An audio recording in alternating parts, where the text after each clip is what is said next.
Welcome to Oh Brother, a podcast of three brothers trying to figure it all out, with your hosts Brandon, Collin, and Aaron.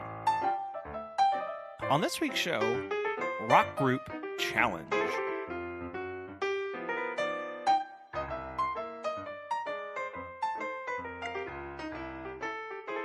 Hello. Hello. Hello. Ah. You guys hear me okay? Yeah. Okay. Let's see how this goes. Now I'm curious. What have you done?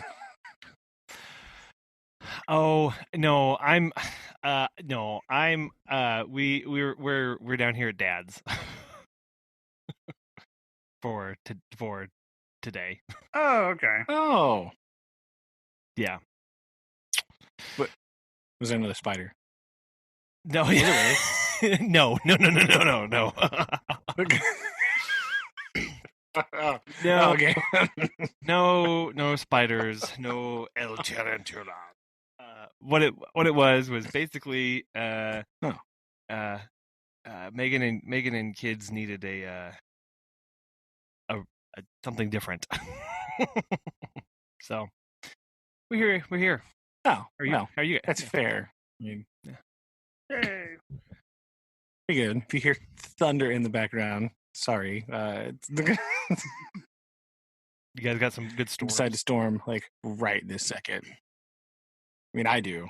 I think they're past Oklahoma by now, but Yeah, it's been raining off and on all day. Like it was like really nice and pretty, and then just like dark, and then super pretty again, and then like nothing but rain, and then it just kind of eased up. So it's off dark, but it's not raining. So yeah, well, it was raining here earlier. It's been raining kind of off and on, like lightly all day, but now it's like thunderstorming. Right, there's a big front line just moving through. So Thunder. that came from super- us. Yeah, Sorry. nice segue, Colin. Good job.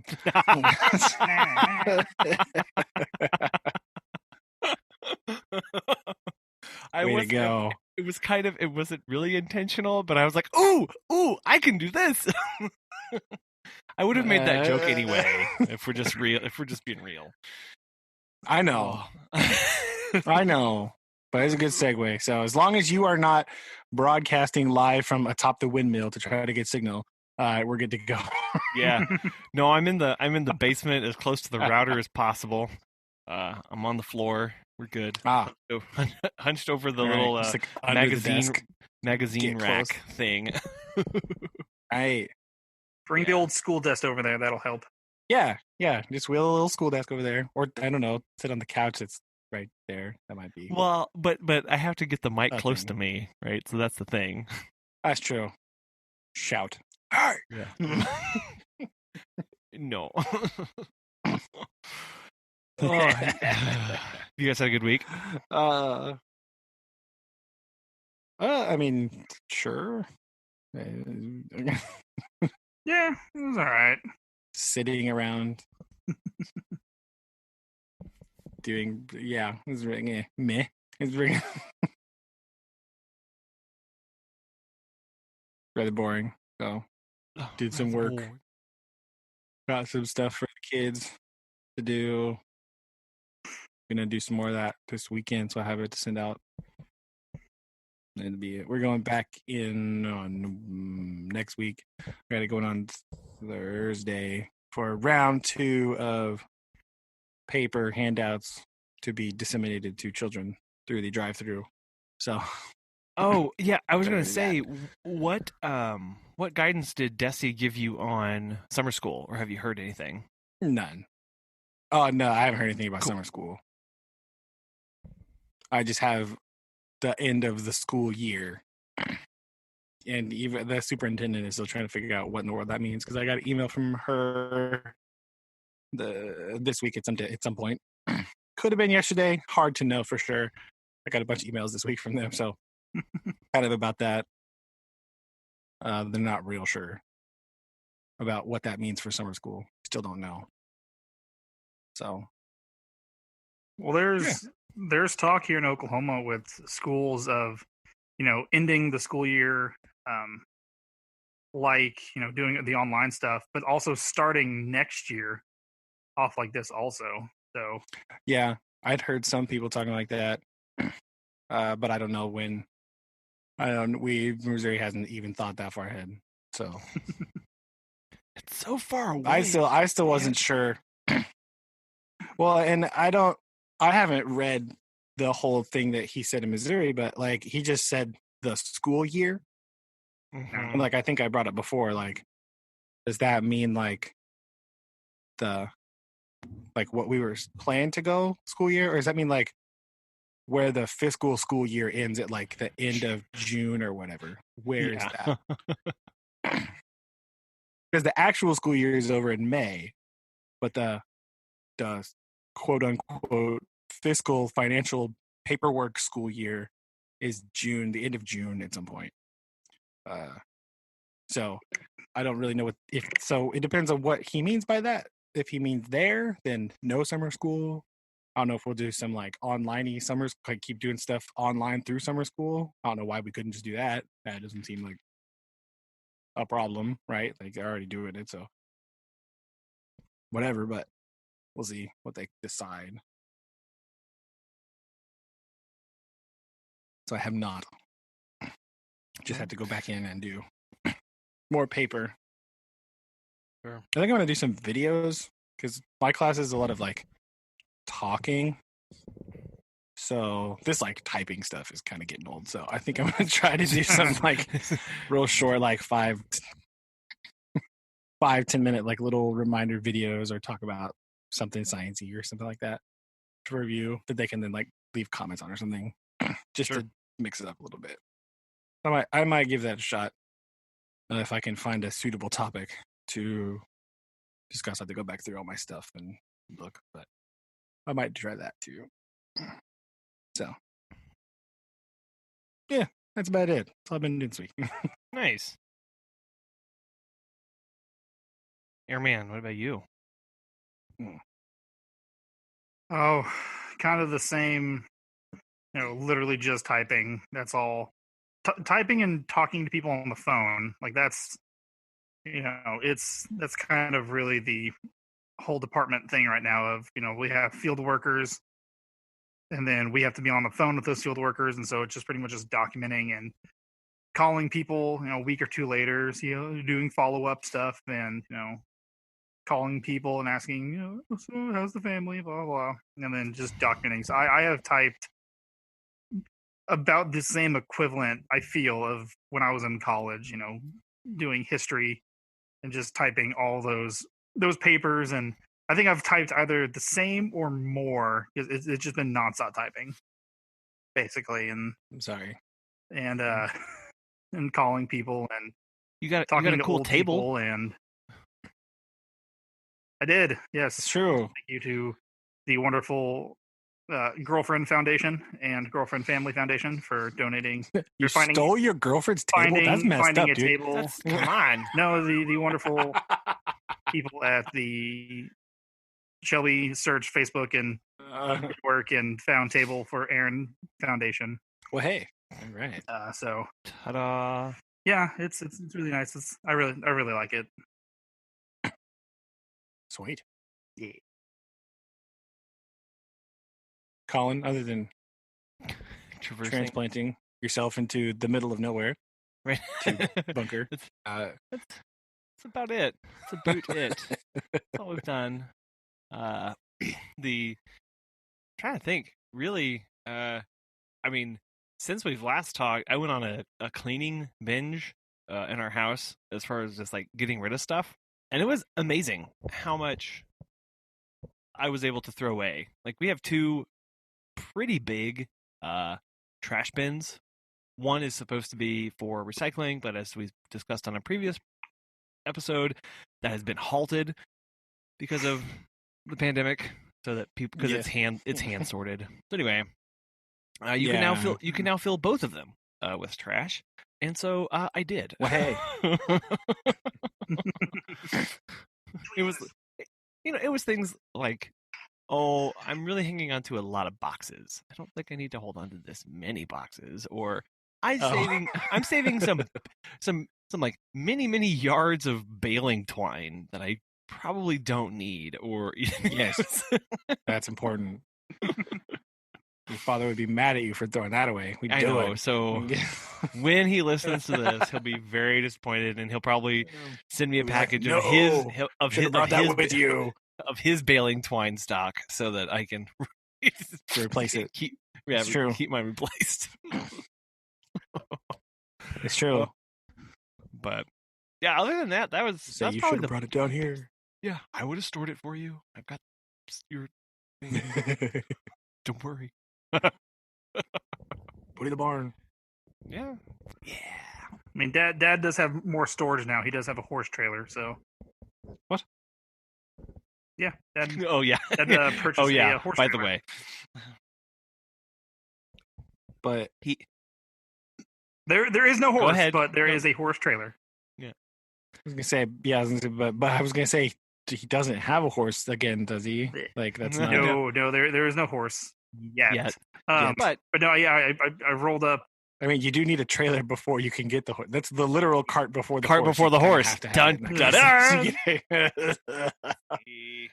He knows. Yeah, there is a horse trailer. So he's always wanted a covered trailer and kind of a work platform. So this allows him to haul things in a covered fashion, and also he's going to build like a work shed or whatever in it that he can transport from place to place. I don't know where he's working, but it'll be able to do that. Yeah. Or turn into a tiny home. All right. Yeah. Oh no.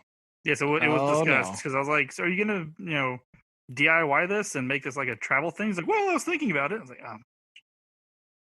So it could potentially be a traveling camper. Traveling. Oh no.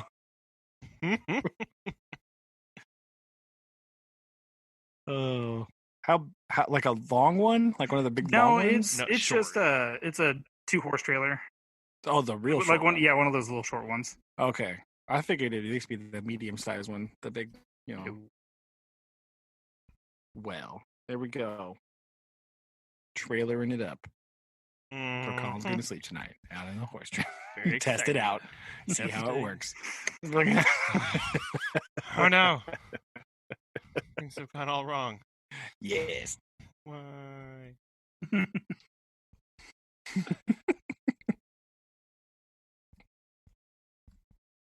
Oh, good. Yeah, I can't think of anything else I've done this week. Been slow. Yeah.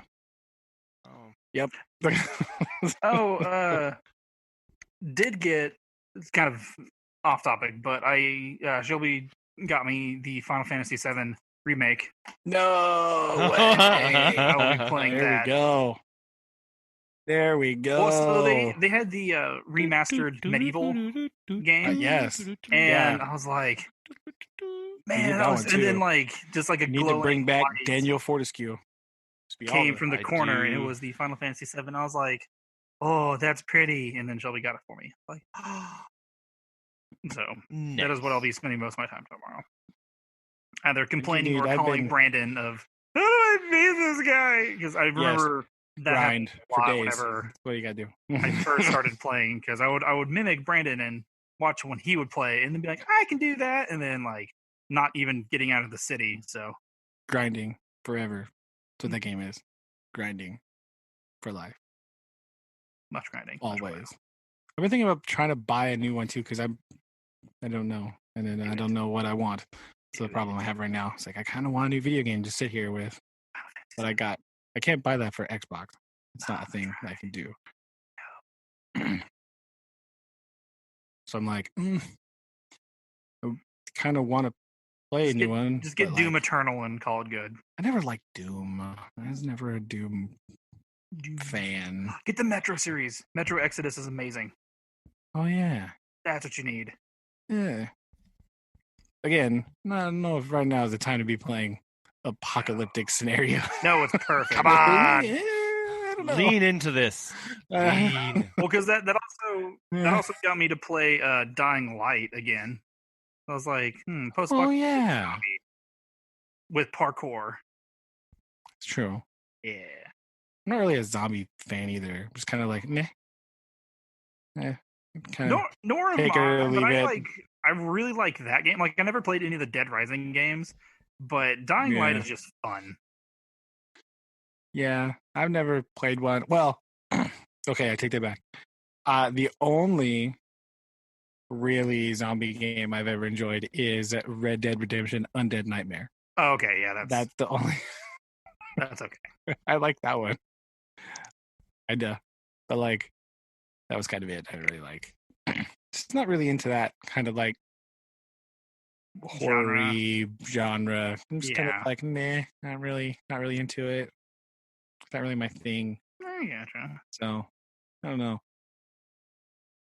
Keep looking, see what I can come up with, but see if there's anything I've missed. But yeah, don't know. Because I've been replaying the Assassin's Creed Origins, right? Remember? And I'm to the part now where it's like just run around and finish up the last little things. And I'm like, oh, okay, well, dang it, I'm almost over now. What am I gonna do next? Well, I was gonna play or re-pick up the Witcher series or Witcher 3, but I was like, oh, Metro Exodus sounds like a really, it just sounds like needed. And true. It's also one of the only games that's ever kind of like psyched me out during, or just playing a game, because I'm not into like horror games or anything, but it's not a horror game by any means, but it's just like eerie, especially when you turn like the music off and just put your headphones in and you're walking through the underground metro of Moscow and there's just creatures chasing you. It's kind of creepy. So I really like that aspect, but yeah, I finished that recently and I was like, what am I going to do now? And then it's a good choice. Yes, it is. I love that game. I really enjoyed Final Fantasy VIII, but I think Final Fantasy IX was when I really kind of got into the series. Like, because most like 7 and 8 was just me just watching you play, and then me trying to play so stinking and then hard. getting upset. There's so much junk in that game. It's so so it was definitely 9 for me, anyways. That really kind of got me into the Final Fantasy series, and then I played 10, and then I didn't play anything after that. I only played about halfway through 10, and then for some reason I just stopped. Yeah. I don't really remember why. These are games kind of was like meh.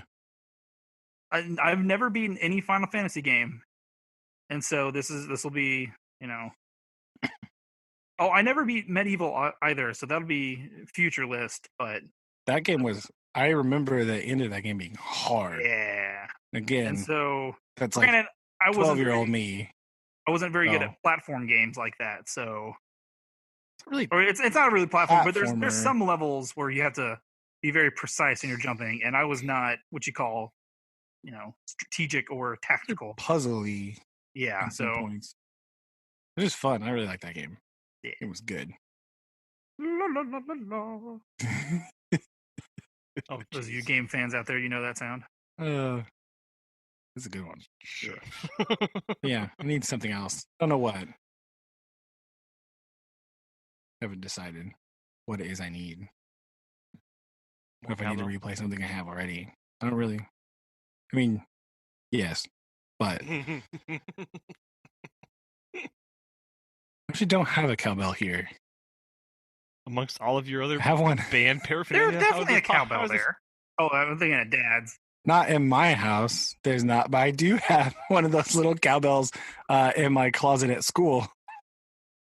What? Like an actual cowbell? Oh, yeah. I don't know. It's in my closet. It's in my science closet. I don't know why. There's all kinds of weird stuff in there. There's one in my science closet. I was gonna say, it's like there's definitely some at Dad's house, just scattered. I don't know. I don't have any percussion based things here. I have drumsticks. That is all. No drum. If you ever see Stomp, you don't need. That's true. The world is your orchestra. That's true. Just go buy a sink and a trash can and be good to go. Didn't we see Stomp when they came to Springfield one year? Was that a thing? I remember seeing Stomp. Yes. Okay. Mm-hmm. At Juanita K. Yeah, I was reminiscing about that. I was like, I watched a show and it referenced Stomp, and I was like, I can't remember if I actually saw them. Yeah, we did. I know definitely there was a thing, but there was a thing. The thing that I remember the most is they had like a big like wall that was basically like it would look like chain link fence maybe, and it just had stuff hanging on it.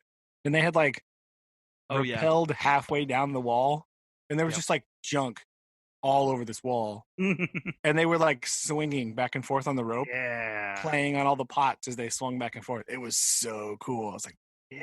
And then they did like the broom, the classic like broom thing. Yeah. And then somebody was wearing a sink like a marching drum.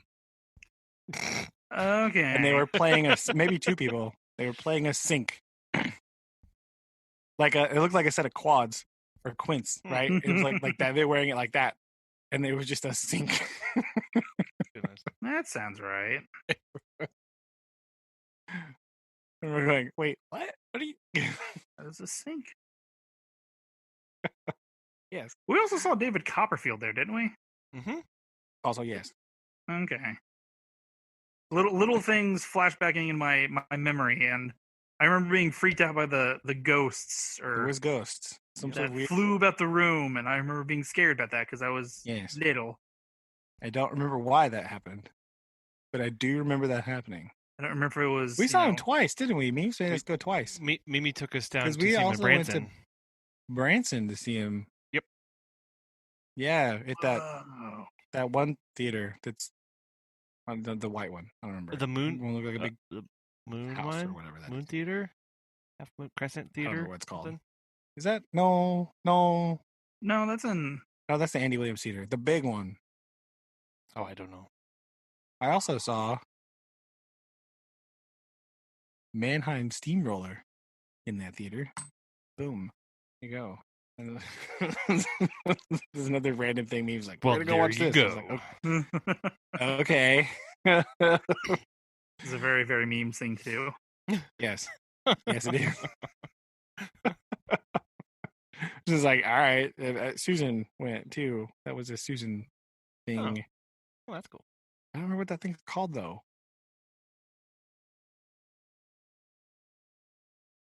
Is it this one? Question mark? Yet again, the part of the show I where don't know. where everyone Google's raves failing. we Google things. We Google stuff. Was it the Grand Country Music Hall? I don't know.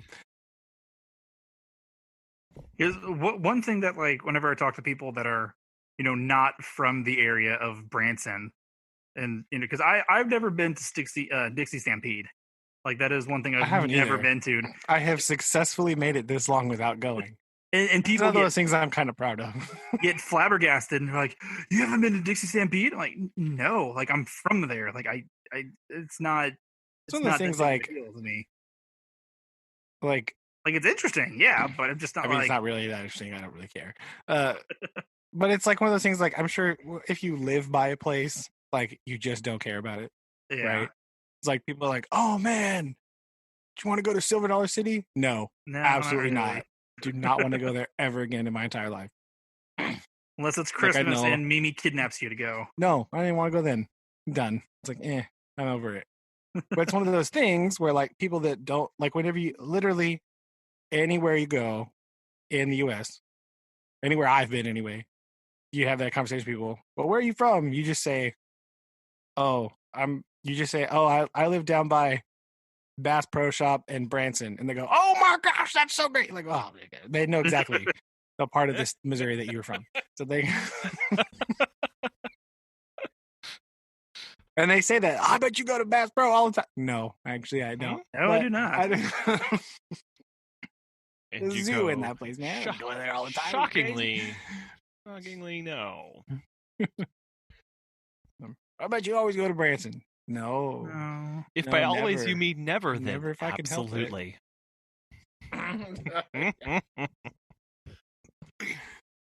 I haven't been down there, and the last time I was even remotely there, Susan's sister lives there. We went there for Christmas, not this year, but the year before. That was the last time I was in Branson. Been a long time. Been a long time. I don't. There's nothing there that I really want to do or see or pay for, mostly. Yeah, That's all. when all people a find little out that I'm from that expensive. area, they always ask me. It's like, oh man, where should we go if we go on vacation? I'm like, man, I don't know. The Showboat Branson Bell, like that's all I got, man. I don't know what you want from me. If you like putt golf and go-kart tracks, boy, are you in the right place. You like Let me boats tell you that what. go really slow and a ventriloquist dog? Showboat Branson Bell. Oh yeah, you like ventriloquist dogs, and I mean, who doesn't?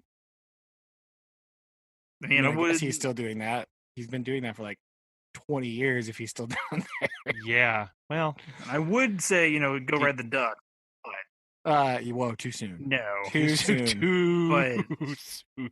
The only thing I never did I that. would say would be like, man, I you never can go did that see either. the Ozark Mountain Ducks. Those are the things you need to go see. But Ozark Mountain Ducks. yeah, Wow, what year is this? I have a baseball hat of them. 2000? Is it the year 2000? Heck yeah. Well, Ozark Mountain Ducks. I s-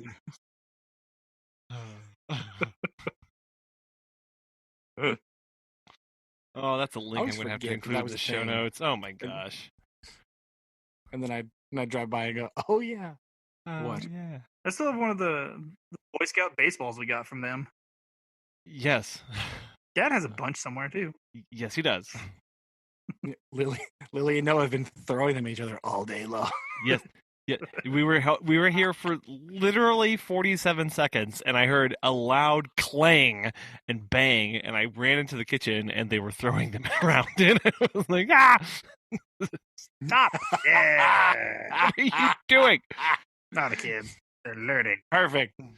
Yep. Perfect.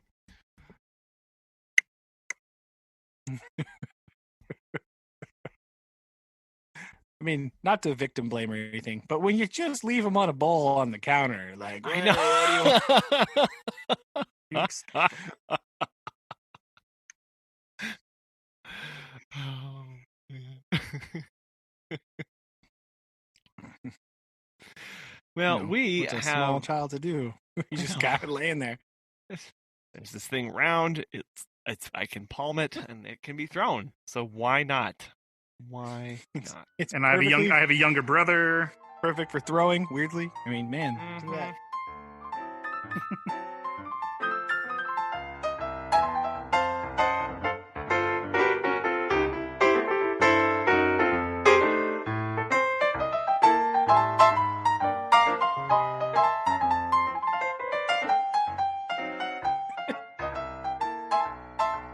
Okay, well, we have gathered here because of a challenge that we set forth last time. And it was that each of us were to go and pick, I think we said our 5 favorite, or was it favorite or most influential, or what we thought were best? I forget.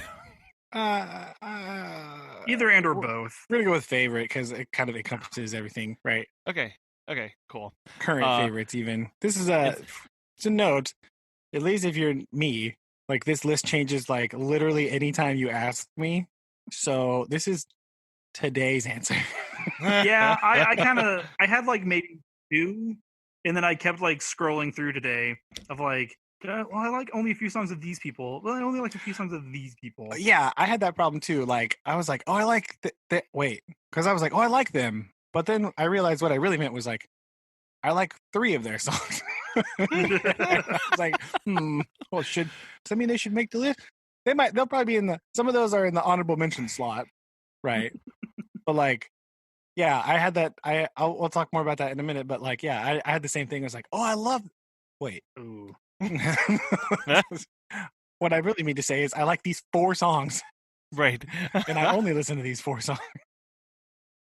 Well, and I know that makes it hard too, but I think that's why the favorite thing helps, because if it's your most frequently, if it's on your most frequently listened to, like that becomes a favorite, and that kind of helps decide, I think, a little bit. But Yeah, that's true. The other dilemma was the categorization of rock band, Yeah. right? so, well, That's a I had tricky one. I had to have Google help me with this because I was like, rock band. And then there's like all the different sub rock things. And I'm like, hey, Yeah. does alternative rock count? And so I struggled say- with that. I would say alternative rock, yes. Some other ones maybe they have so much their own category that I also did not put them on the list because they're too much into a different category, like firmly ensconced into a subcategory. I was like, ugh, I don't think I can justify putting them here. And then when you look at Google and then it gives you a bunch of list of things and you look like, oh, I've never heard of these bands before. Like, oh, I've heard of that band. Oh, I've never heard of that band before. So well, that's the other hard thing too, right? Like the other thing that you will discover if you Google like rock bands is that there's not new ones, right? That's the ongoing debate on the internet that you see is like, is rock dead? You're like, well, I mean, no, but also kinda, right? But also it's not the popular form of music today.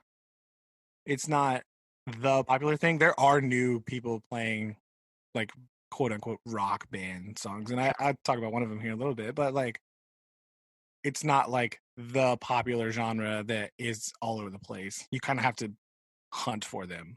Yeah. And it makes it hard to find like new ones. That's why a lot of the ones on my list are not new, right? I try to at least get a mix of them, of at least somewhat moderately new and some ones that have, definitely been around for a while, or at least some big name ones. Yeah. I yeah. And again, this is the list for today. And it could change right after the podcast ends. That's true. Because I'm sure the second this gets over, I'll be like, oh yeah, I forgot about this band. Like that's why did I pick? That always happens to me. Like yeah. I'll be like, oh, this one. Oh yeah. So when we do part 2 later of subgenres, this might be a little different. Or just bands in general instead of just that's true. rock. So we need to broaden this. Welcome to the first episode of the ongoing series. As we just become more and more esoteric. Part 1. No, idea of who knows. Indeed. So I figured the way we would do this is we would do kind of a not necessarily a draft, but just go round robin and throw out our picks, starting at number 5 and going to our number 1, just for discussion. Well, and maybe draft is going on right now. So right, see, that's true. Okay. You want to save honorable mentions for the end, like ones that didn't make the list? Yeah, that's what I figured. And then we'll just do a bring out your dead round. So yeah, sounds good. So I have here an app to flip a coin because I don't own one. So it's, you don't own a coin? I don't have. Ashless Collin, they call him. all the coins go to gum at restaurants. Okay, that's true. I don't currently have one accessible to me. No, I have a digital coin on my iPhone. Oh, that's true. In Dad's basement, there's probably not. So I'm going to flick probably here. not one in Dad's basement. Did you have to download an app just to get a coin? Well, so it's not. I have a anyway, moving on. I got 20-sided. Yeah, I did too, but I thought the 4 would be more useful. Yeah, you're right. You're true. So, or we can do that, or you guys just decide which one of you is going first. I'll go last. Aaron's going first. Okay, Aaron. So start at your number 5. So, hello. Just give me 1. Okay, so yeah, start at your what? Just your going off. So for me, this is not 5-ish. in. So 5 to 3 aren't really in any particular order, just because I can't usually think of anything, and I'm like, ooh, that band. So the one band, and again, this is more kind of alternative rock / hip hop or whatever. So to me, and if this causes an outrage in the comment section, so be it. But to me, it was Linkin Park. So interesting. Interesting choice, right? So it's it's kind of a mix, and there's a lot of songs on there to me that like. Granted, this is like I heard one song, and I think it was like Numb, and then I heard Encore. I'm like, this is the best song ever, but that was like my middle school brain talking, and so, but those songs have definitely stuck with me. And then things like Castle of Glass, Over the Times, things like that. And so to me, it was kind of like one of the not like the first bands that are like, granted, having an older brother of Brandon being two giant briefcase CD cases, and so being around music was never a new thing, but to me it was kind of like the first band that like I listened to that I didn't have. I was not a Linkin Park guy. And so for me it was kind of like, and it was also kind of the thing that I bonded with some of my friends over in middle school of like, oh you like Linkin Park? Yeah, I like song X, Y, and Z, and then like, oh, I like this song. And so that was kind of like the first band. Because granted, like beforehand, it was just like me listening to individual songs of people. I didn't really listen to bands. I just liked songs. And so Linkin Park was kind of the first ones I was like, oh, well, okay, I can listen to, like, oh, these people make these songs. Like, oh, okay. So Linkin Park to me, I guess, would be definitely in my top 5, or at least my number 5. So there you go. Sweet. Yeah. Okay. I think for my number 5, I'm looking at my list here, and I want to write these down too. I don't know. Oh, yeah, but sorry. Quick note here. The ones that I like listen to the most. What? Oh, sorry. This is just a programmatic thing of make sure you guys send me your lists when we're done, so I can get those uploaded. People can go listen to them. Okay, yeah, it's fine. Sorry, continue. So I think I just wrote down a lot of bands that I like, or that I thought were kind of like good and influential stuff. But then some of them, I like them, but I don't like listen to them a lot, right? You know what I mean? Mm-hmm. So this band made it to number 5 partially just because I listened to it the other day. It was just recently on my mind, but it's definitely Lynyrd Skynyrd. And I'll tell you why. It's because it's a little out of left field. We're going way back here in the time machine. But like, when you listen to a Lynyrd Skynyrd album, like, all of the songs are good. Like, all of them. You're just like, oh man, this song's cool. This song's catchy. This song's fun, right? And it's all like guitar riffy, because there's 7,000 guitar players in that band, or 3, whatever. But like, it's really like fun to listen to. You know what I mean? And I, like all the songs, not just like Sweet Home Alabama, because I really kind of don't like that song very much. But like, all the other ones are just like fun to listen to. And again, I think they were just on my mind because I listened to them literally the other day. I was just like, oh yeah, it's just fun to listen to. It's enjoyable. Like, all the songs are good. Like, you can listen to the whole album just straight through and like enjoy yourself. And you're like, oh yeah, not bad, right? So I put them on my list over some other ones, just because, again, recently listened to them. I remembered that, like, when I was a kid, like, that's one of the ones you're like, oh man, this is cool. Like, you know what I mean? So I put them on my number 5. Okay. Good. So for my number 5, this list was interesting for me to put together for many reasons, but this one stood out to me because they mostly because I don't know how I'm even going to introduce this, but imagine people trying to solve a mystery, and they stumble upon a group of eco-goth witches, but they're also a band. Yes, that's right. I'm talking about the Hex Girls from Scooby-Doo. And what I really like.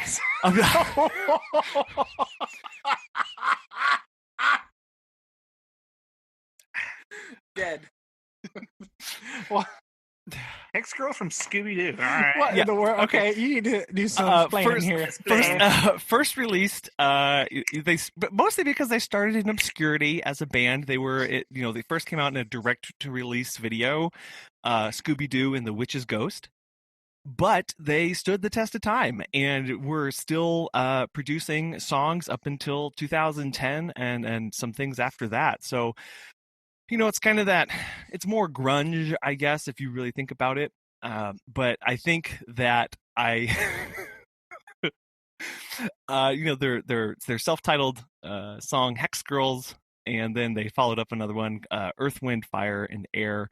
I think really just brought a lot together, and then they're adjacent to Scooby Doo, so how could you not like them? Okay.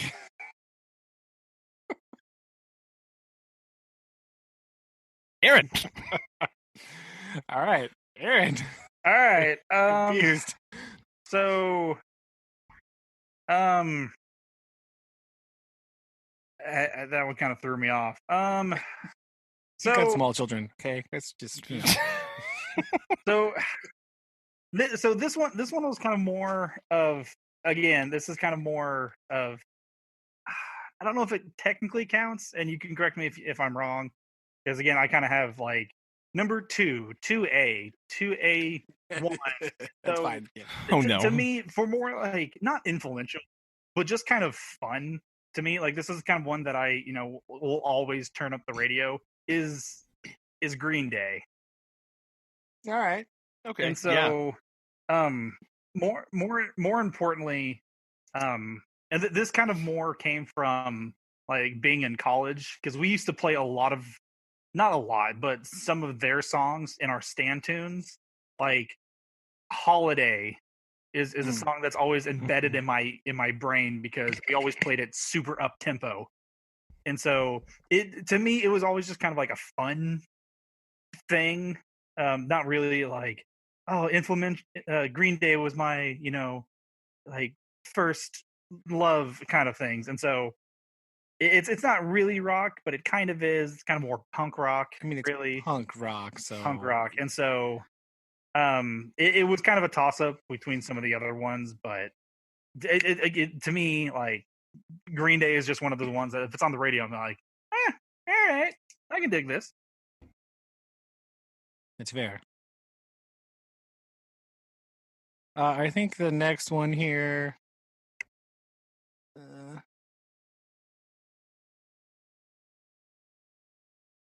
These next two sort of kind of go together, so they're not, they don't necessarily have to be in this order, but I'm gonna go with ZZ Top. Ooh. Right? Because it's that real blues-based, like Texas blues thing going on. I really like all the guitar parts in those songs, right? Especially several of them there. There's really another band's like really fun, and you can listen to like any ZZ Top song and be like, oh yeah. But that like My Head's in Mississippi, they're just like that real growly, like disgusting, like blues guitar sound. I just like that sound. So kind of that just guitar riffing thing. I really like that one. So they're gonna go at 4 for now. We're going to get back to the action in just a little bit, but I did want to remind you to check out iTunes, Google Podcasts, and Spotify. Make sure you are subscribed there so you never miss a new episode. Also, check out our website, obrotherpodcast.com, for in-depth links, show notes, and full transcripts. Let's get back to my number 4 pick.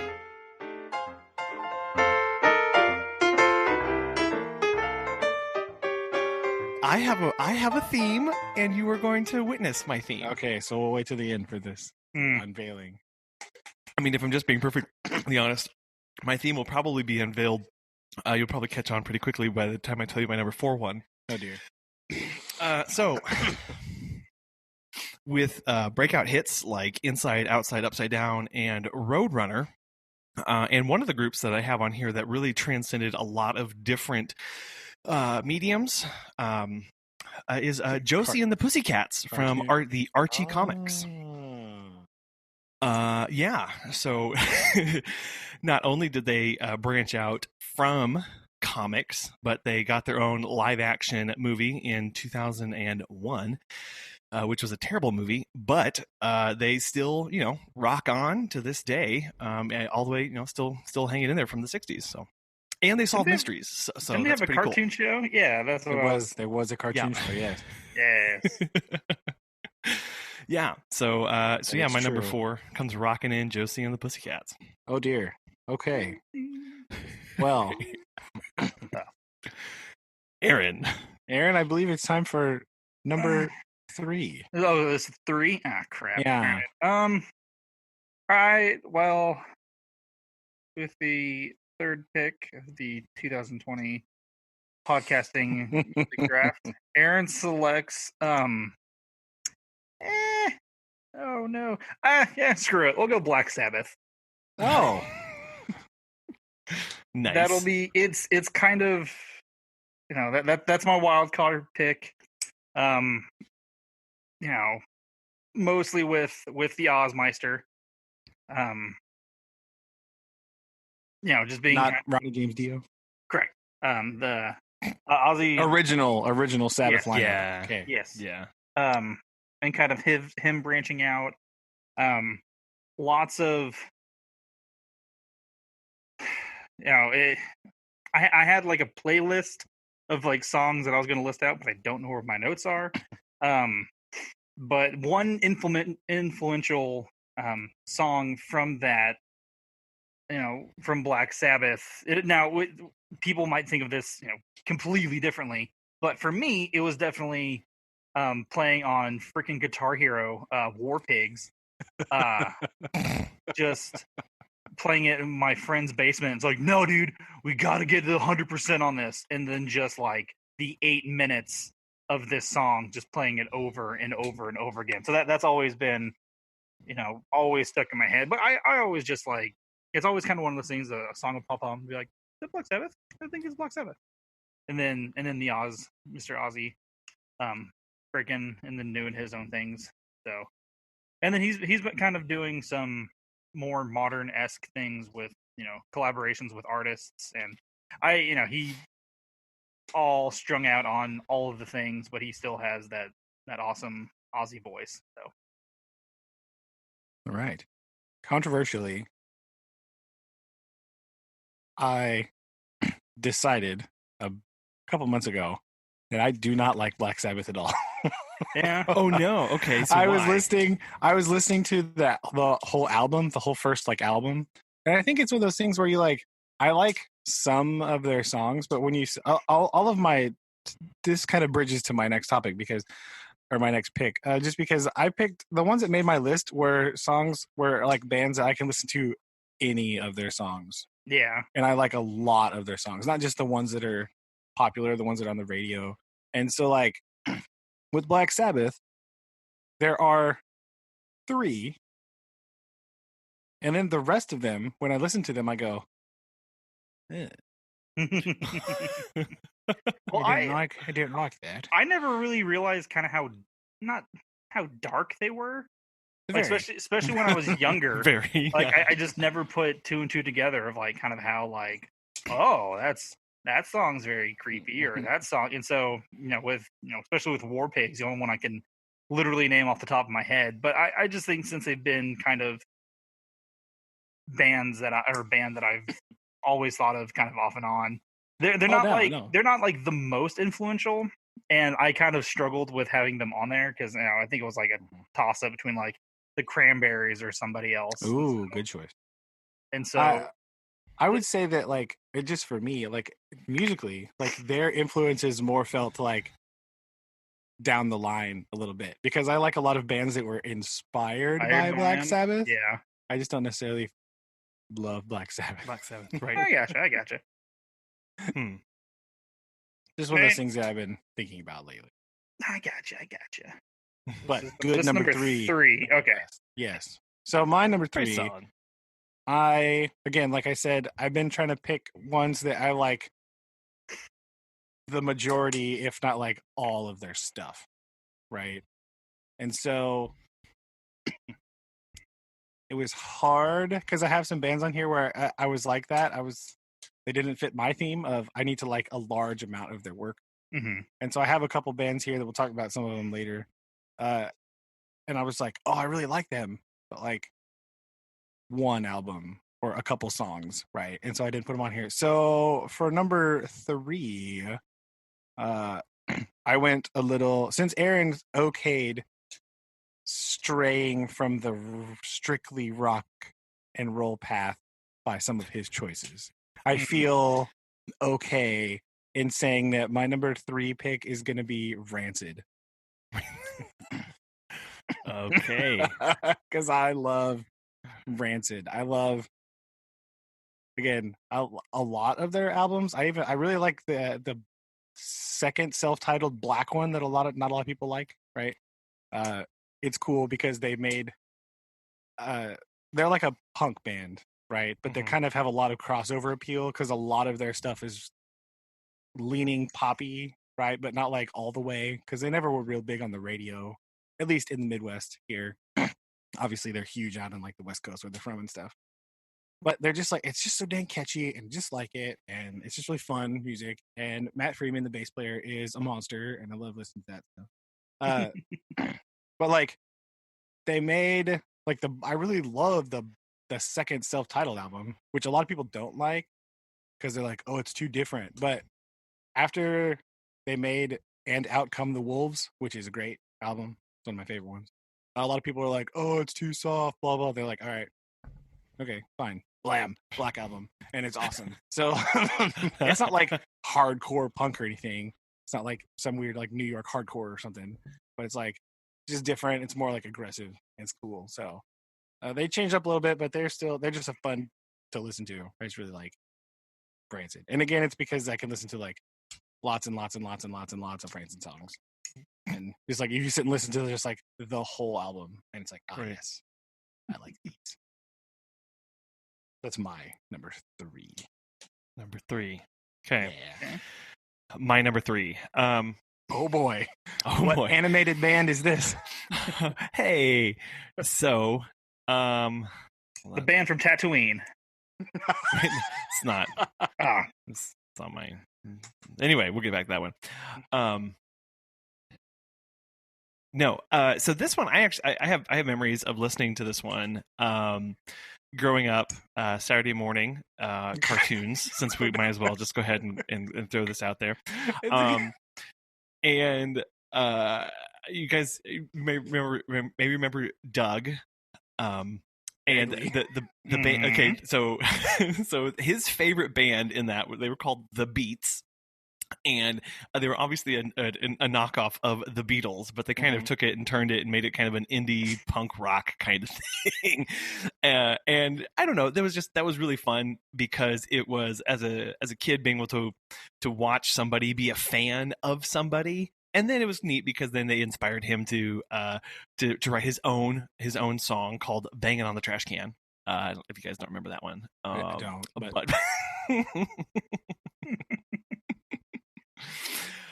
but yeah, no, that one, not, you know, good hard up 90s nostalgia. So all right, here we go. Oh, it's back to me. Back to you for number 2. Okay, so musically wise, I think I talked about this in the part 1 of this. Is that it took me a long time to actually start listening to and following bands. You know, I'd maybe listen to like a song here and there, and a song, or just like a song from this thing. But with my number 2 spot, this is kind of like the first band I listened to that I was like, oh, this is edgy music. Oh, this is interesting. Which is not my personality at all, but it just, to me, was just interesting to listen to. Was Tenacious D. Yeah. And so, Jack Black in general, I've always been a huge fan. Kyle Gash, I've enjoyed listening to him like in random movies. but it was always kind of more that comical rock start, and then School of Rock came out and just kind of emphasized the joy that I had of, or made me listen to the band more. And so that for me, and it's also kind of one of the first bands that a lot of my friends down here kind like, if we are together and something pops up, we can always kind of sing some of their songs or anything like that. So to me, it was always just one of those fun bands that I actually truly started to like listen to. Yeah. And to me, there was never like any, I could always listen to any of their music. It had to be one of the most popular or one of their not more popular, and I'd be like, oh, it's Tenacious D, cool. I think it's important, right? If that's the other reason things made my list. It was like, if very often I'm like, yeah, I want to listen to that, like, then it goes on here, right? Yeah. It should be fun too. It's not all about like, that's why there's other bands that again like didn't make my list, because they would have been on there if this was a more like academic list, Yeah. like, oh yes, this, or like influential music would be slightly different list Yeah. maybe, but like these ones But- just like, what do I want to listen to? Oh, it's this, because I like this. It's fun. Because like the whole genre of rock, in general, It's very wide.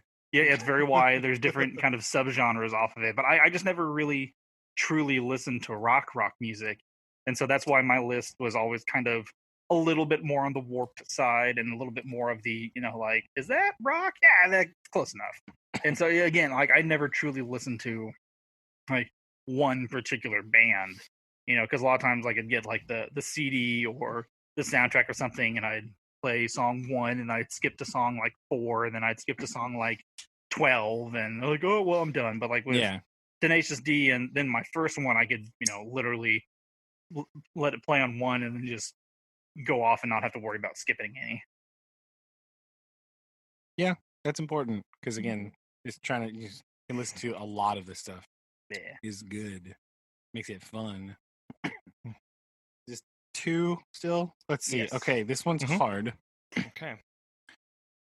Because these last 2, it kind of depends on the day that you ask me when it should be, right? So I've been going back and forth all week. I think I'm gonna go number 2, Social Distortion. Right. So it's they're a little punk edge, right? But they're very, a lot of the other stuff is like, a lot of the early stuff is like real punky, because Mike Ness was in like a punk band when he was like young, right? But it's a lot more like their last one. It's a lot more like rock oriented, kind of. It's kind of, I don't know. It's still got that punk edge to it, but it's kind of more rock out. But it's just like, I just really like it. I don't know. There's something about this sound that they go for. It's just like really appealing. Kind of like listening to a lot of their stuff, because they have a lot of like slower songs, right? He's very lyrical, even though, like I think I said before, I'm not always like super interested in the lyrics, right? That's another thing where like it's the music and the rhythms and stuff that kind of pull me in first, and lyrics are kind of second. So if I haven't said that, that's kind of another reason that helps explain this list. Like I don't like a guy that I play guitar with a lot, like he's all about the lyrics, right? Sure. He's all about like, oh, I don't like that song because I don't like what they're saying. And I'm like, there's words? What are you talking about? Because I really like the rhythms and the music and the tones and stuff is kind of what pulls me in, right? The soundscape is what I'm attracted to, like first and foremost, really. And then lyrics are kind of like, oh yeah, those are good too. But like, I really like the sounds of Social Distortion, right? Just kind of the guitar tones in general, kind of like the mix of like kind of like old school rock and like punk edge is kind of, it's really appealing. I really like it. So, they've been around for a lot longer than I anticipated. They've also been around for a long time, right? Their first album came out, was it 91? No, Social Distortion, punk rock band, was formed in 1978. Oh yeah, okay. Right. Now I don't know when their first. I just read that. Well, one of their first albums, like their first big album, came out in, I think it was 91. Well, let me Google this. Okay. I really like some of their my favorite album came out in. It was later, but Distortion. There we go. Spelling hard, man. That's kind of when he like started it, and that's kind of when it was still a little bit like punky, right? And then it's kind of morphed over time into other things. But yeah, 78. Here we go. I like it. I like it though. That's really cool. And there's a bunch of random ones. Yeah. Yeah, 92 and is the one of the first albums I listened to. And then the one that came out in 96, I really like that one too. So yeah, the last ones. I don't think I've ever listened to them. Well, yeah, I have. Now I think about this. But their last one came out in 2011, right? So they're still going around. Yeah, they're still rocking out. Right? I saw an interview with him, and he was like, "Yeah, we're still like writing stuff and touring, and when we get stuff, we'll make another one." I'm like, well, all right, okay, sounds good to me. So they're very sporadic. They're chill. He's kind of an interesting dude too. Like, you just talk about stuff. You're like, oh, okay, what an interesting guy. So I think I'm gonna put them number 2 just because I've liked them for a long time. It's interesting. I just like them. So there we go. Yeah, there's my number 2. Social Distortion. Okay, I will look into them more. I am quite frankly shocked that nobody has taken my number 2 pick. So I'm not. Really? Are you sure? I am drafting this in for the collective good that it has done for humanity, especially people of our generation, in both in education and exposure to different things. And while not necessarily rock, it does have rock in the title. So, oh no, you too. It's Schoolhouse Rock. I knew it. Well, you said influential, and I was like, oh, you too, and I was like, oh, no. Do you not see my theme? Anyway, I do. Yeah. It's because it's from television. It is. Anyway, but like really, if you think back about just exposure to music, and especially they had these 3-4 minute long short, effectively music videos. How every high schooler ever has passed their constitution test. Right? Exactly. Name somebody else who is like having Mrs. Potter yell at you. But yes, no, Schoolhouse Rock. You're right. No, I think, and because they, I think they had one of their albums redone by some alternate rock bands, kind of refreshened the music and made it a little bit more modern. But Brandon, you mentioned how music was primary and like words were secondary. Well, Schoolhouse Rock is all about the words, obviously, but it's true. It's one of those things of like, if you go back and really listen to it, just shows how music can be both enjoyable but also get messages across, and memorable ones at that. So there we go. My number 2, Schoolhouse Rock. There we go. A chip off the block. Wow.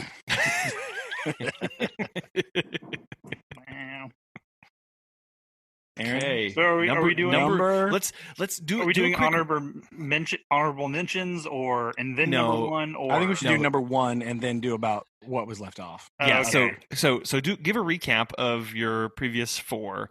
Give your number 1, and then we'll go back around after everybody gives their number 1 and kind of give our honorable mentions. Okay. So I originally picked Linkin Park, and then I think I picked Green Day, but. Yes, you did. I think I was gonna, it was kind of an offshoot between like them or like, you did like Red Hot Chili Peppers or something. Yeah. You picked Green Day. And then I picked Black Sabbath and then Tenacious D.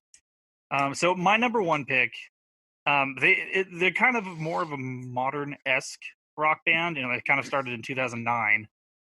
It's kind of comedy rock, but I had to look up Wikipedia the other day, and Shelby's judging me from the corner. But it's in like the like synth pop or like the like techno rock of a lot of these songs that they play. Again, it's one of those other bands that I could listen to every single song they do. A lot of them actually deal with a lot of, things that people deal with growing up, or things that people have to experience, just kind of the awkwardness of life. And it's what's called Ninja Sex Party. So Oh my. they are. It's this guy named Dan Alvedon, and he has a friend named Ninja Brian, and they have a strew of people that in their band that dress up in different things. It's not like the extent of like Guar kind of like dressing up, but like they honorable mention Guar, everybody. Come back to that in a minute. and so like they just have a lot of just different unique songs. Like there's one song that's basically kind of like me called Danny Don't You Know. They have other songs of like I don't know what we're talking about, the experience of going on an awkward date and not paying attention. And so you're just kind of sitting there awkwardly. But and they have like a really cool song that came out recently, in which the name eludes me, but it's about like a 12-minute long song. And it's like, yeah, we've been wanting to do this forever, so we did. I'm like, ooh, okay. And they also do a lot of cover songs. Like that's one of the other big things that Dan Avedon, growing up in New York, he was just kind of like, well, people told me that I wasn't gonna not like I was told I was never be good at singing, and so I was like, you know what, I'm gonna start a band. And he's widely popular, especially in like Europe, and like they always draw big crowds. And again, it's one of those things that like I can listen to for long durations of a time. And they post videos, still upcoming videos or music that just being released like on YouTube, and I watch them there and download them. So they're fun to me. Mhm. And so that's my number one pick. There we go. I am gonna go a very different direction for number one. Again, this is a band that I listen to a lot. I just like a lot of their stuff. Who were your previous ones? Yeah. Previously, number 5 was Lynyrd Skynyrd. Number 4, ZZ Top. Number 3 was Rancid. Number 2 was Social Distortion. So now this last band, while rock is usually in like part of the subcategorizations that you could list them in, they're definitely a heavier band, kind of leaning away a little more like metal-y probably in a lot of stuff, but they still bring that rock element in there quite a bit, which is why they're on the list. This is a band that is interesting because just about every album that they put out is different. So like some people like that, some people don't, right? They're like, oh, I want this. And they're like, yeah, we made that already. We're making this now. That's kind of their general response, which I appreciate. Because if you want more of that other album, well, it's right there. You can just listen to it. They already made it for you. There it is. Look at that. Just listen to it again because it's good. They're definitely rocking. They're a little bit insane. Oh no! So my number one pick is definitely Mastadon. Oh man! Wow. I love Mastadon a lot. So they're definitely quite a heavy band, right? But they definitely take an interesting approach because they have like 3 different people sing randomly, right? Like they often put out thematic albums, so they're a little proggy sometimes, right? And like every one of their albums is different when you listen to them. They take like a completely different approach. Some of them are themed differently. Some of them are a lot more like melodic. And the last one, drummer Braun or whatever, did a lot more singing on it, which was cool because he sings really good. They're definitely a very interesting group of people. They're really hilarious and weird. And awesome musicians. Again, so like the music that these guys put out is just intense, right? They have lots of different guitar sounds and kind of different tempos, changing it up around through there, kind of making it a lot more interesting, a lot more textured, right? I think I read an interview, and he was the drummer, Braun Dollar, was like, yeah, our general approach is we're a studio band first. So we're always looking for interesting sounds and what kind of sounds can we add to make it sound cool. It's like, and then we figure out how to play it live later because we're not worried about that right now. We want it right now in the studio what sounds the best. And then we have to try to figure out later how can we reproduce that sound. So there's a big sound to them that's really cool. So I like Mastadon. Okay. Yo. Mastadon. Plus, one of their albums is inspired by Moby Dick, which is awesome. So there you go.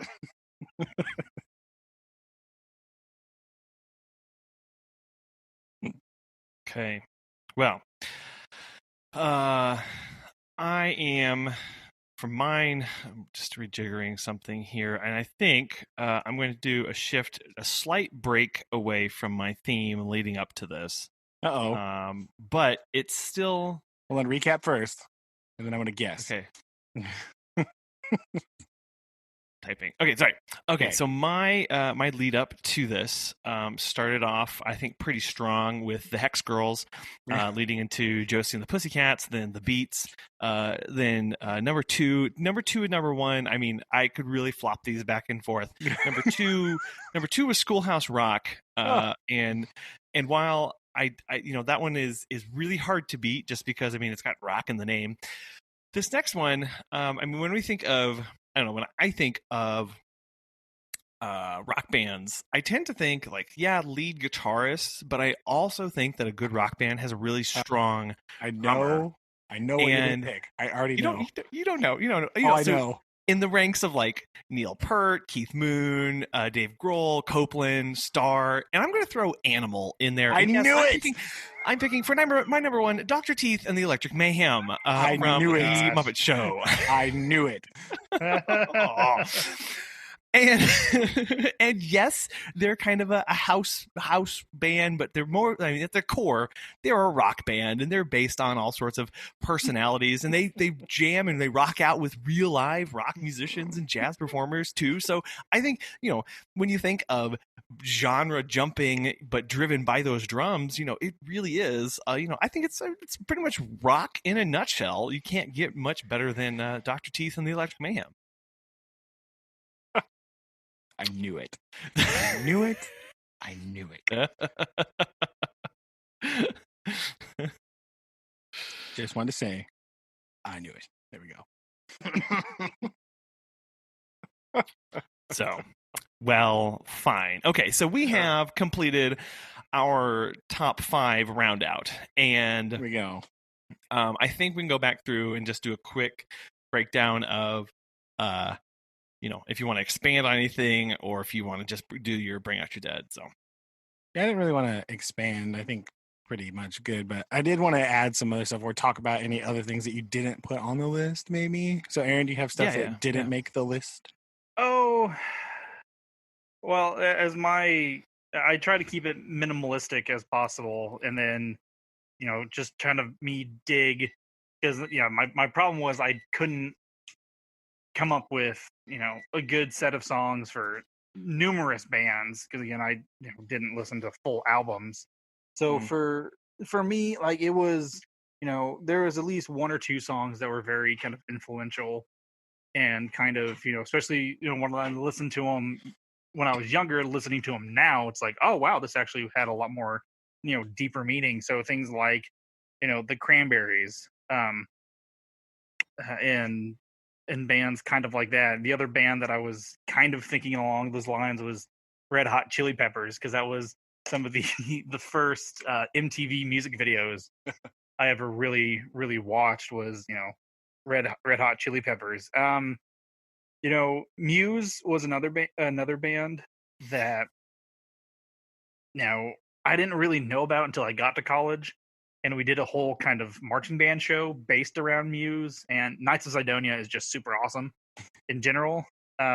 And the very traditional Guns N' Roses and then AC/DC. Listening to Thunderstruck at football games, every home football game. It was guaranteed.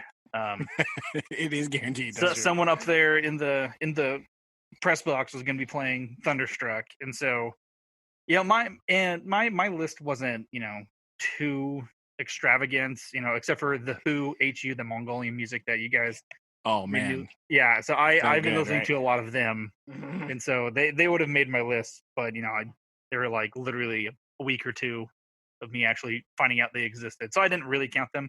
But so yeah, some of those bands that just like impacted me in some way, not like fully with like a whole album, but maybe one or two songs here and there that were just like, oh, that's a really good song. Oh, that's a really good band. And then I just never continued to listen to them. So yeah, bands like that either, like a song of theirs would pop on the radio and I would turn it up and sing it or listen to it. But yeah, my list wasn't too extravagant by any means, unfortunately. It's not bad. Rock was just a very unique genre for me, like because I like rock, but influentially wise, there's not a lot of bands that are like, oh, rock, rare. Yeah, there's a lot of songs that I truly enjoy. There's not just one band that I'm like, I'm going to listen to, except for like my number 1 and number 2. Yeah.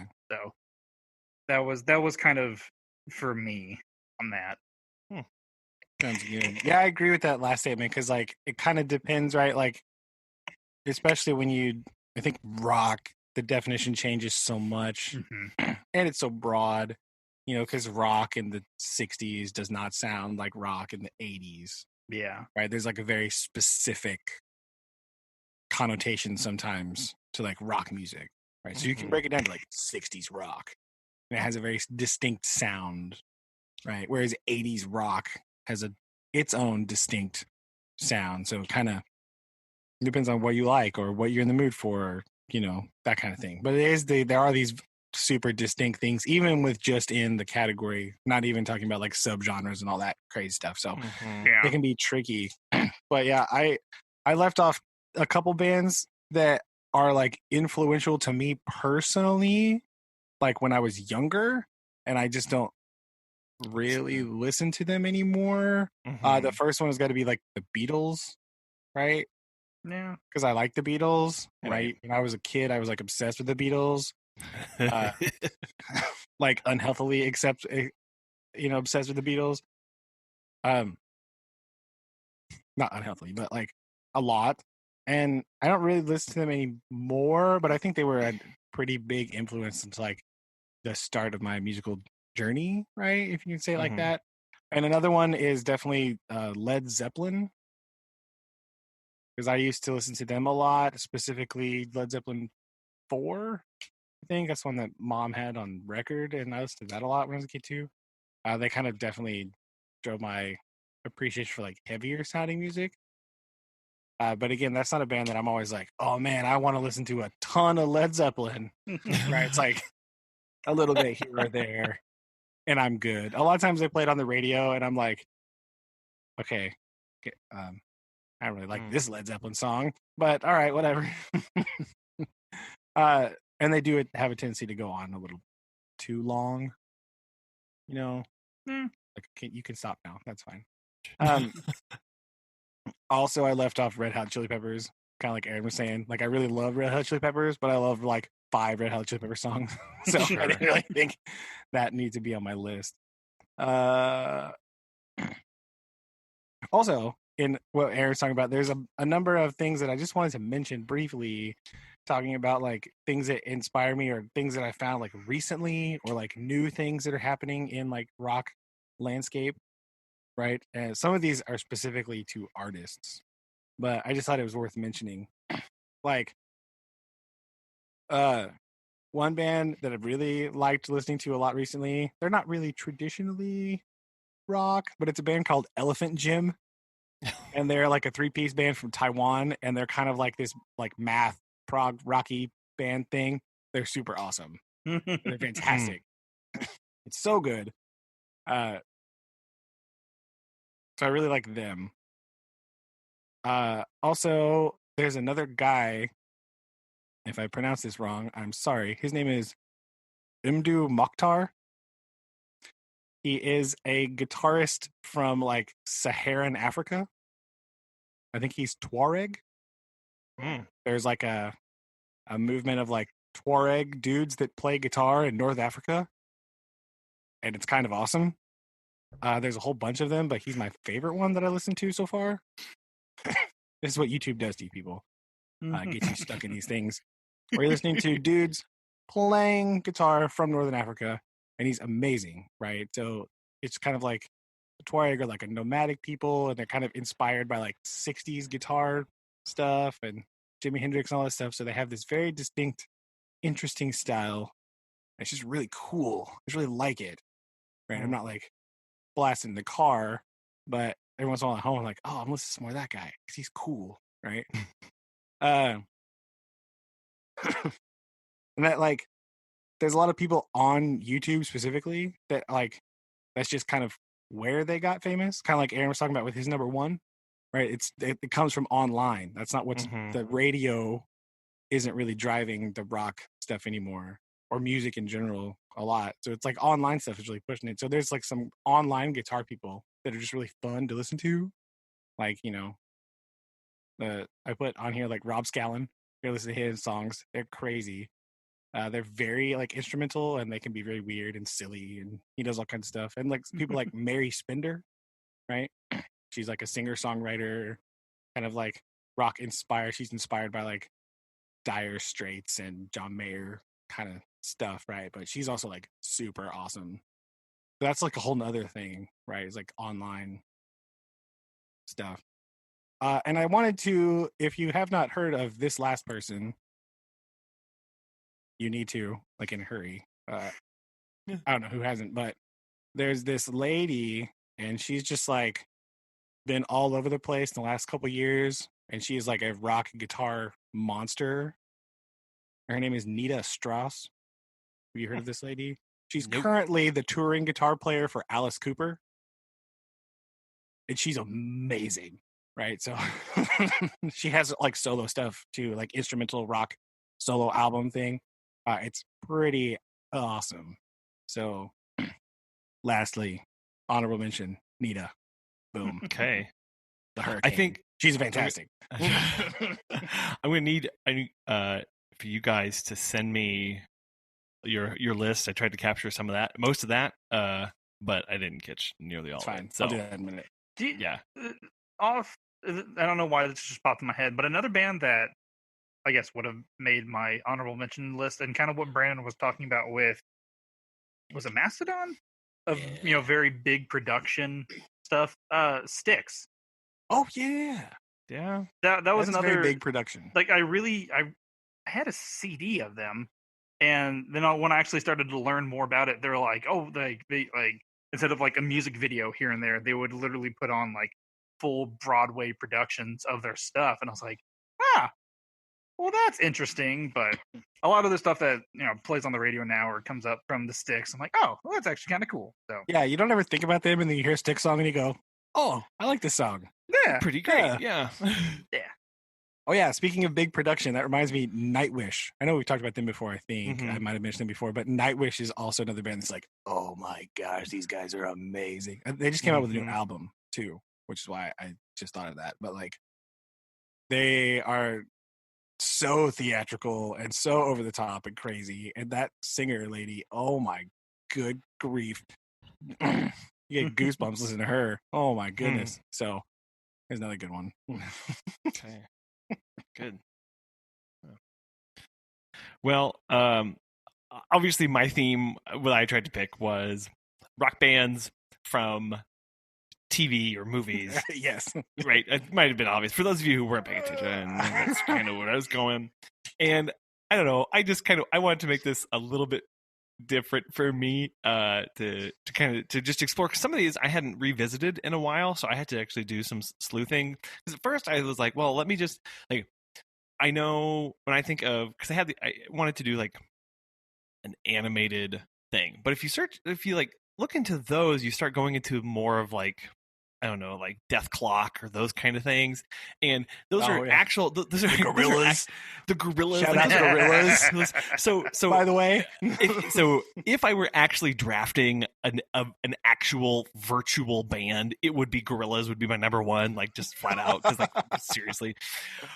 But I wanted to make, so anyway, so the other ones that I didn't quite make my list, and mostly just because of exposure to them. So I think the first one, and this is just because I have very vague memories of watching them on MTV and the show Daria, Mystic Spiral. Oh my gosh, I forgot about Daria.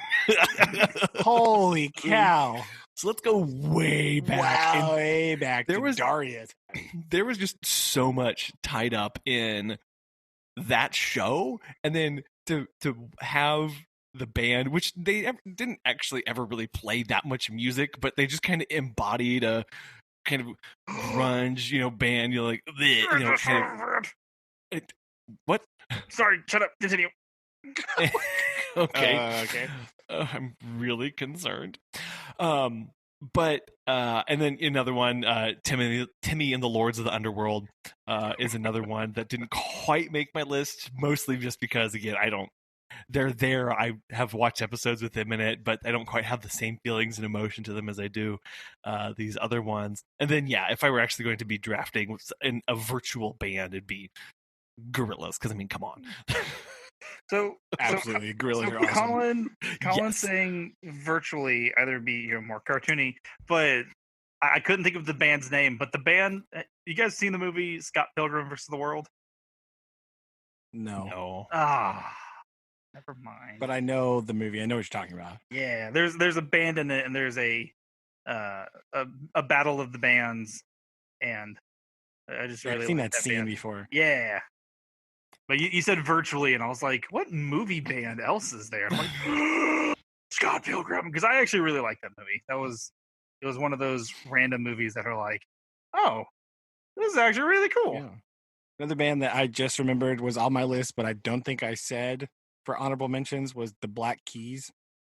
They're like them. They're kind of like, they're very blues rocky, and their guitar playing is super awesome. So sure, that's another one. Just like the guitar tone alone makes my list for like, oh, it's really cool. But again, I'm like, okay, I listened to a couple of Black Keys songs. I'm like, I'm done now. I'm done.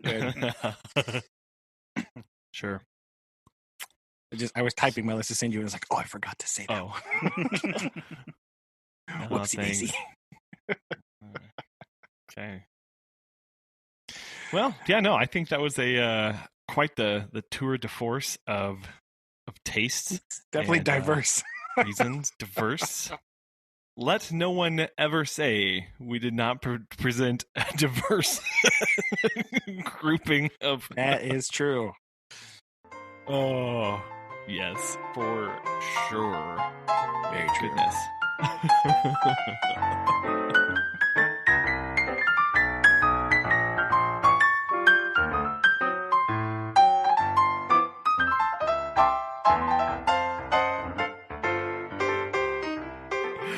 Well, sweet. That was a very easy thing to record. I'm so happy. Yeah. It was definitely not done in two parts. It's fine. No, there should be no way anybody would be able to tell. Don't even know why you'd say that. It's just, true. It's fine. My goodness. So here we go. He's fine. Yes. The top 5-ish bands of right now currently. There we go. Ta-da. Very good. What do you guys have going on this coming week? Oh, nothing. Oh no. Just, hanging out. Nothing. Yep. Hanging out. I gotta go to school tomorrow to do some stuff, do some paperwork, right? And all that. So just a little bit, clean up my room a little bit. I think they want it to be, so they come and do the floor, so I can make sure my stuff's picked up off the floor, which probably not. So clean my desk off. Ew, gross. I don't like that. So I'm gonna do that. Quite so disgusting. Clean desk, no. Do you know who I am? Yeah, it's not how I operate. I don't know why. I don't know if you guys know this or not, but it's really not how I work. So I gotta go do that stuff tomorrow. Do like just end of year paperwork things, and we're doing some more stuff to send home and all that. I gotta turn in just a bunch of random junk, turn in classroom iPad things and all that. So that's the plan for tomorrow. It'd be busy. Well, for a while I'll be busy, and then I'll be like, "Yeah, I'm done now. I want to go home," and I can't because Susan. Okay, I'll be like, right. "No, Oh no." So sorry. Yes. So that's all I got. I got that tomorrow, and then that's about it for the foreseeable future. Very good. So what you guys did you get guidance on summer school or how's that working? No, they were supposed to have a first meeting about it today. Oh, okay. And I have not heard anything. So, inconclusive. I see. Okay. Yes. So I don't know. To be determined. And even if they do, there's no guarantee that it'll be like that I would be a part of it anyway. It might just be like normal summer school where it's like, all voluntary and just a small number of people are coming and all that. So even if they do have summer school, I probably won't have summer school. So I gotta get in touch with the 7th grade science teacher at some point, because a couple months ago she was like, yeah, towards the end of the year we need to really have a meeting so we can talk about like curriculum, because since this was my first year of 6th grade science, like just what kind of, because before, like last year, there wasn't really a whole lot of 6th grade science happening, so like it was sort of unclear about what subject matters the 6th grade was going to cover. And so she just wanted to know like what I did, what I was doing, so she can kind of like know what to take out or add to the stuff that she did. Because if it's like the same, she didn't want to do it again, So I need to email her at some point and be like, hey, you still want to talk about that? Because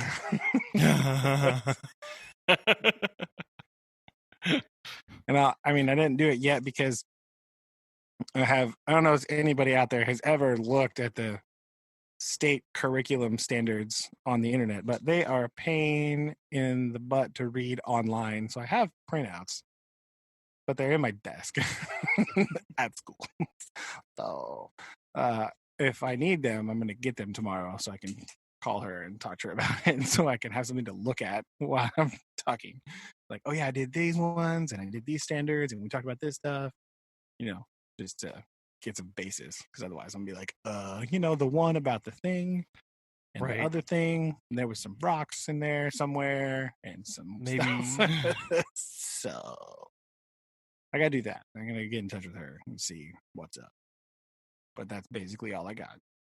Sitting at home, staring at the wall or the television, whatever. Interestingly, fun fact, Les Stroud of Survivor Man is starting to put director commentaries of Survivor Man episodes on YouTube, on his YouTube channel, where he just like is sitting watching the episodes and talking about the behind the scenes stuff. He's just like filming them in his living room. So I've been watching those when they come out. They come out every couple days and they're so awesome. I used to love that show. So I've been watching those too, if you're interested in watching some Survivor Man online. Good. That's about it. That's all I got. Aaron, what about you? Well, I had an interview today for the head baseball coaching position at Coffeyville in Kansas. Kansas? Yeah, which is about 40 minutes from where I live. So a scant jaunt over the border. Yeah, so just a wee hop. So had that today. With I was sitting there talking to him and like, so what would I be teaching, and they're like, "Oh, well, how about high school English?" I'm like, ugh. How about no? I mean, so I did that today, and then had a couple other emails from some schools, with me trying to get back into the old teaching gig, and so I'm trying to settle in on that, get stuff organized for that, have a great support system, and getting the tools for that. Shelby's pushing really hard for me to get back in the saddle with that, and she's been super awesome with it. And I know you guys have all, as well. And then just copious amounts of typing. That's the state has implemented that what we're doing now might be a full-time thing where there's field workers and then there's typers. Like a division of labor. You have to do all. Yeah, basically. So because the biggest thing is that they're with DHS is that they're trying to retain workers as well. I mean, yes, that is a chronic problem. Yeah, they're thinking about going to 4 days a week. They're only thinking about doing, these kind of things, and because a lot of times with DHS, people come right out of college into this field, and then they're like, "Oh, this is actually not fun," and so we get a lot of drop off from that. And then there's, weirdos like me that try to go back into teaching and leave.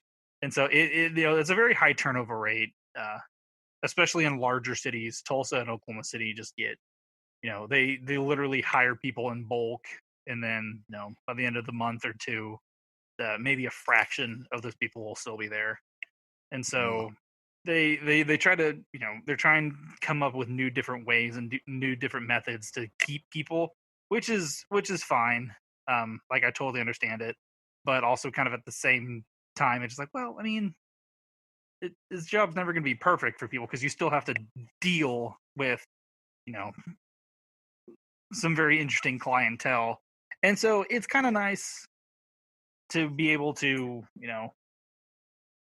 sit at home and type, but it's also kind of, I just hate the uncertainty of, well, can I go to the office? No. Okay. Well, can I go do this? No one knows. Cool. So that's it's a very limbo state with things, and it's just not.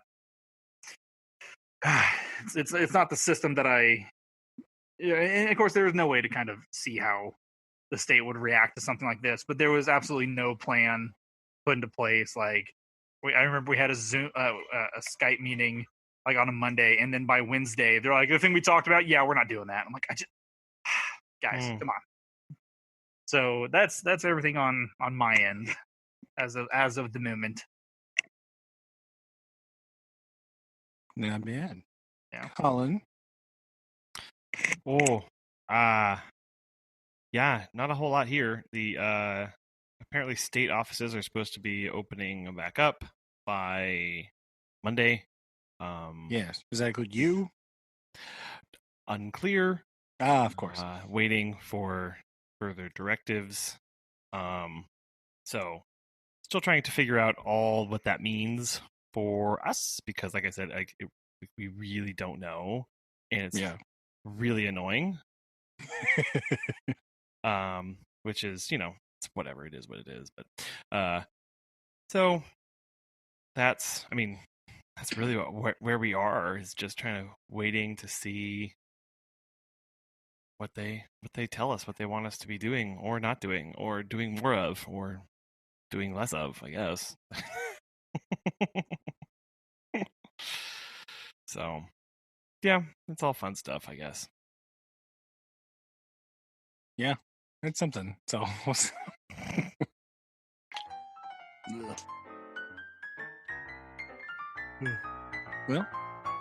that's all I got. Yeah. We'll record soon. All right, sounds good. Heck yeah. Okay. Very good. Love you guys. Love you too. Love you too. Bye. Bye.